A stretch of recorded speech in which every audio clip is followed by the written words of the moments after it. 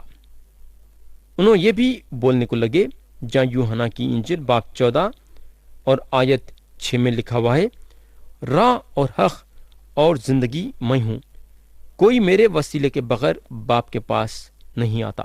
مسیح کی یہ باتیں ان کے سننے والوں کے کانوں میں گم نہیں ہوئے، کیونکہ اگر ان لوگ یہ بات جانتے تھے کہ انہوں روشنی اور سچائی ہیں تو ان لوگ یہ بھی جان لیتے تھے کہ انہوں مسیحا ہیں جو ان کے پاس آئے ہیں ان کو چھڑانے کے لیے۔ وہی مجھ کو تیرے کوہ مقدس اور تیرے مسکنوں تک پہنچائے۔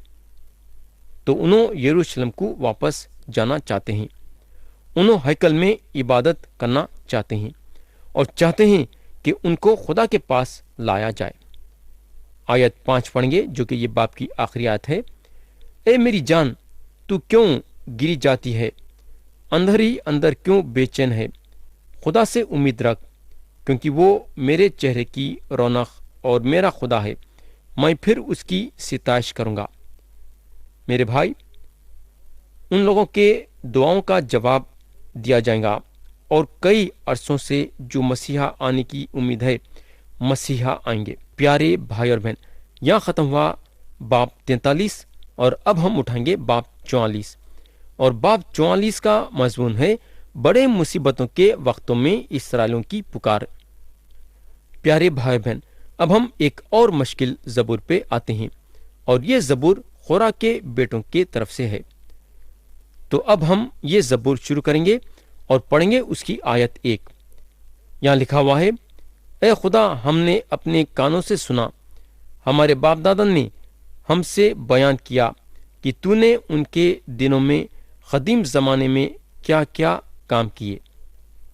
میرے بھائی اور بہن، جدعون بھی یہ بولے جہاں قاضیوں کی کتاب باب 6 اور آیت 13 میں لکھا ہوا ہے، جدعون نے اس سے کہا، اے میرے مالک، اگر خداوند ہی ہمارے ساتھ ہے تو ہم پر یہ سب حادثے کیوں گزرے اور اس کے وہ سب عجیب کام کہاں گئے جن کا ذکر ہمارے باپ دادا ہم سے یوں کرتے تھے کہ کیا خداوند ہی ہم کو مصر سے نہیں نکال لایا؟ پر اب تو خداوند نے ہم کو چھوڑ دیا اور ہم کو مدیانیوں کے ہاتھ میں کر دیا۔ تو پیارے بھائی اور بہن، وہ بڑے مصیبتوں کے دنوں میں جب خدا ان لوگوں کو پھر سے چھوڑانے کے منہ پہ رہیں گا تو اسرائیلیاں خدا سے پچھلے باتوں کا ذکر کر کے مدد مانگیں گے۔ تو پیارے بھائی اور بہن، یہاں میں کلام کو ختم کرنا چاہوں گا اور آتے سے وقت ہم پھر سے کلام کو لے کے آگے بڑھیں گے۔ خدا ہم سب کو آج کے کلام کے ذریعے سے برکت دے، یسوع مسیح کے پیارے اور بلند نام میں آمین۔